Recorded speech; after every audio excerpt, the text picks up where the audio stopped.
Okay.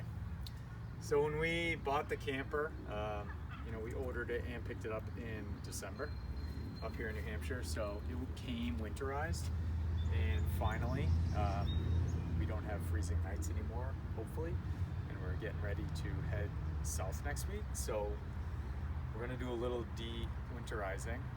It's pretty simple on a primitive camper like this, but we do have to get some antifreeze out of the system, and I'll just kind of give you a little show of like the plumbing, but we're going to keep it simple. So this is our hot water heater.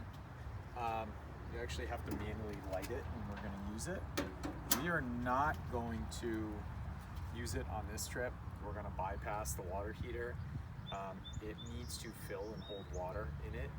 I'm not even going to bother on this trip, and I definitely know that I don't want to travel with the weight of any water. So we're just not going to bother. We're not going anywhere, or at least most of the places that we're staying are going to have shower facilities. So just going to kind of leave that alone. I'm also going to bypass and not fill the house freshwater tank in here, which is I think 12 or 18 gallons. It's a ton of weight again that I'm not going to carry. We're not doing any type of boondocking where we're going to need it. So I'm going to kind of de-winterize that later. But we're going to get it set up for city water. So city water here, I just put that through the spigot on the house. So this isn't a freshwater hose which you'd want to use, which we have, but since we're kind of cleansing it of dirty shit and the antifreeze in here anyways, I just needed a 50 footer to hook up to the wall. So that screws in here, and that's going to run into the hoses inside. And then one thing we do have, speaking of like bathroom, so this is our shower, okay, outdoor shower, and this little handle comes out here, and you can hook it here, okay, or you can do whatever you need to, and then we'll run some water through it.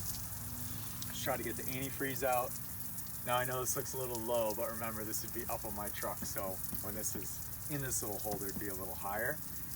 How much we're gonna use this, I don't know, because most of the places that we're gonna go and want to shower are gonna have some type of shower facilities, or the next stop that we're going to is gonna have shower facilities. So as long as we don't mind being a little stinky for a couple days, we'll be able to go take a hot shower somewhere else.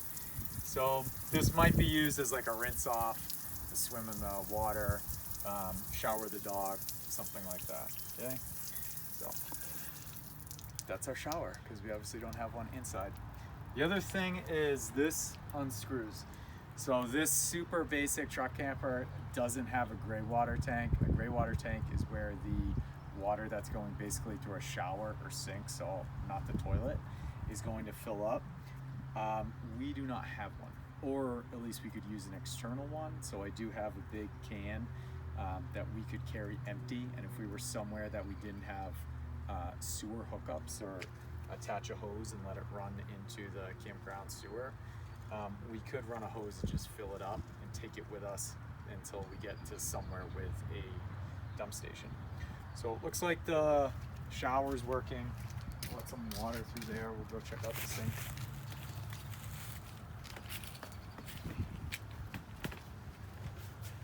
Okay.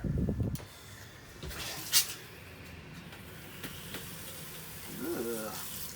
So sink works pretty good because I'm not filling the tank. So our freshwater tank is in here. I don't need the water pump on either, because you're getting the water pressure from the city water. This actually looks pretty good. And again, I'm not going to use the water heater, so we're only going to run cold water. I just don't think we need it for this trip. It's not like you really need hot water to wash dishes or anything like that. You can actually hear the water run out on the driveway outside, because again, we're not hooked up to any type of sewer right now. So that's it. Everything looks good in here.